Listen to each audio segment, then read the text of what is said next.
test pour l'intro. J'ai envie de lire. Je me sens pas bien.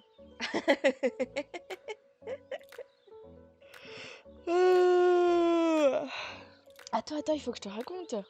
Non mais je suis pas sûre. Non, c'est vrai? Attends, il faut que je te raconte le dernier bouquin que j'ai lu. Oui! C'est bon, je suis bien en place dans tes oreilles?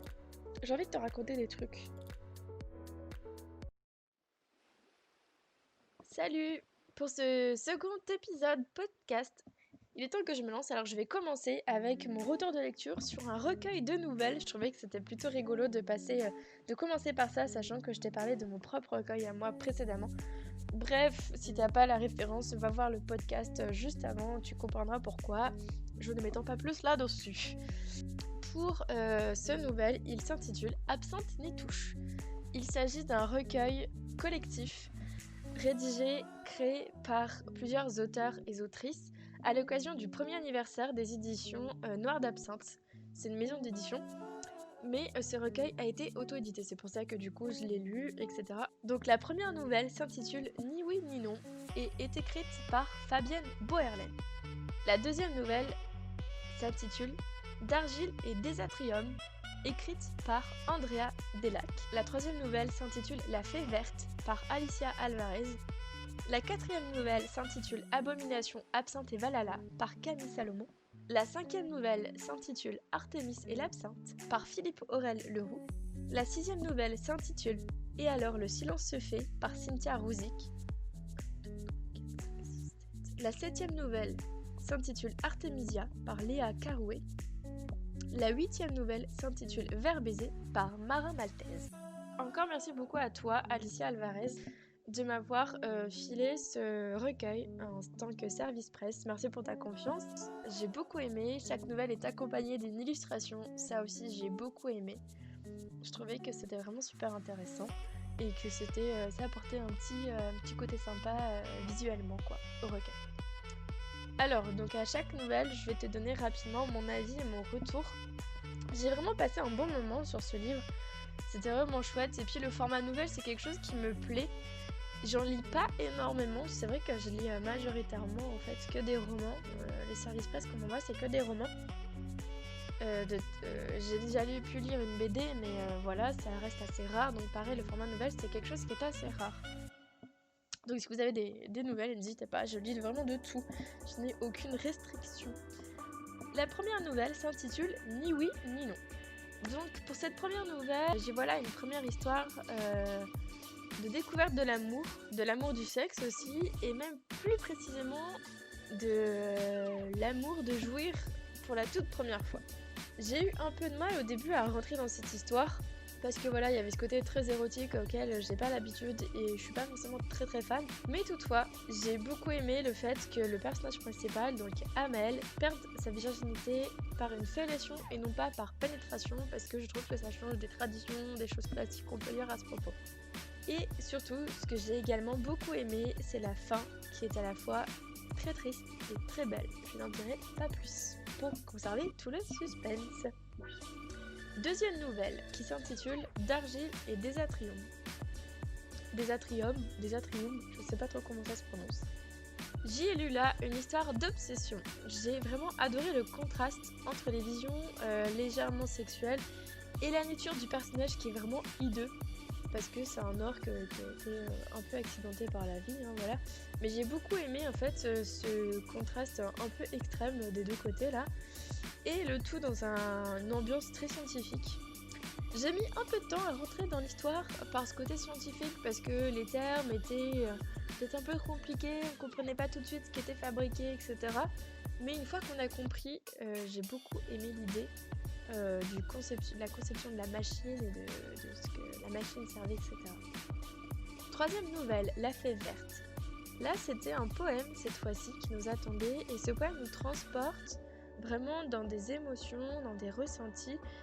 J'ai beaucoup aimé vivre ce moment à la fois très court parce qu'il était vraiment pas très très long, mais à la fois très intense en fait. Les mots étaient très bien choisis et c'est sûr que les mots d'Alicia vous toucheront d'une façon ou d'une autre. Enfin, c'est obligé. Ça parle sur toutes les émotions qui peuvent exister, donc c'est obligé que ça vous touche.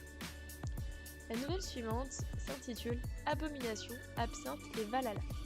Cette nouvelle m'a beaucoup fait rire parce qu'on accompagne un guerrier dans l'au-delà, et notamment un guerrier viking, donc on l'accompagne dans le Valhalla. Et là, du coup, on découvre avec lui qu'est-ce que le Valhalla, qui n'est pas du tout aussi paradisiaque que prévu, c'est-à-dire que en fait, on se rend compte en même temps que les héros qu'il est voué à se battre de manière éternelle. Voilà, et j'ai trouvé ça très drôle parce que du coup ça casse un peu ce côté repos du guerrier bien mérité. Là il se retrouve un peu dans une espèce d'enfer immortel quoi. Et j'ai beaucoup aimé ça. Nouvelle suivante, Artémis et l'absinthe. Là j'ai eu un petit peu de mal à rentrer dans le texte aussi, notamment à cause du vocabulaire. J'ai apprécié qu'il soit aussi riche et aussi recherché. Toutefois, je l'ai trouvé un peu trop, imposant dans le texte, dans le sens où il correspondait avec l'époque de la narration, mais si on manque de vocabulaire, du coup, ça peut être vraiment un frein. Enfin, ça va que globalement, je comprenais le sens, mais je trouvais que c'était peut-être un peu trop complexe. Voilà, mais dans tous les cas, c'était une très chouette nouvelle, qui est aussi très drôle, qui a un petit ton humoristique qui est beaucoup apprécié. Nouvelle suivante, qui s'intitule « Et alors, le silence se fait ». On a là encore un poème qui nous parle de manière très joliment d'un thème qui n'est pas du tout très joli, c'est-à-dire la mort. En tout cas, moi, c'est ce que j'ai ressenti et c'est ce que j'ai compris et récupéré de ce texte. Je l'ai vraiment beaucoup aimé, j'ai beaucoup découvert ces vers et ces lignes. Et j'aime beaucoup aussi le fait que ces poèmes soient glissés entre 3 et 4 nouvelles parce que ça coupe un peu le rythme des nouvelles qui s'enchaînent. Et du coup ça donne vraiment une petite dynamique quoi. Enfin, je trouvais ça très sympathique, ça fait des espèces de petites pauses de bulles poétiques comme ça entre 3 nouvelles, je trouvais ça super top. Ensuite nous avons la nouvelle intitulée Artemisia.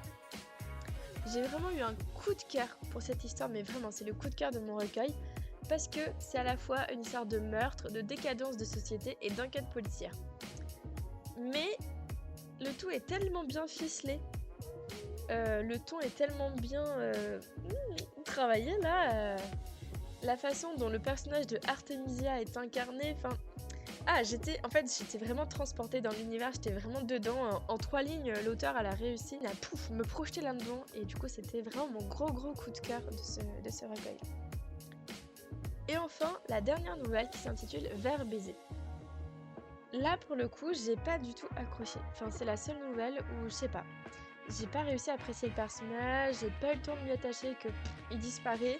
Je sais pas, il manquait un peu d'histoire personnelle autour du personnage, de profondeur peut-être, ou enfin, je saurais pas trop dire comment, mais par exemple, pourquoi elle était en manque, comment ça se passe d'habitude. Enfin, on a à peine le temps de se poser 3 questions que bam, le personnage principal disparaît. Et je trouve ça trop bête. Enfin ouais, j'étais frustrée. Vraiment, c'est une question de frustration.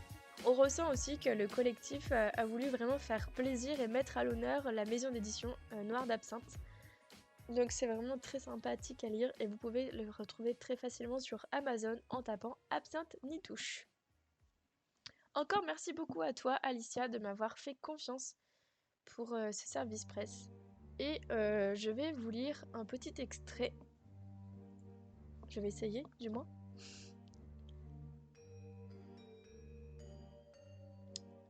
Et comme extrait, je vais vous lire un poème qui a été rédigé par un des auteurs du collectif.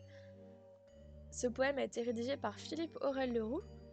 Et ce poème ouvre en fait le recueil. Donc voilà, je vais le lire et vous laisser juste après. Donc je vous fais des gros poutous et je vous dis à la semaine prochaine.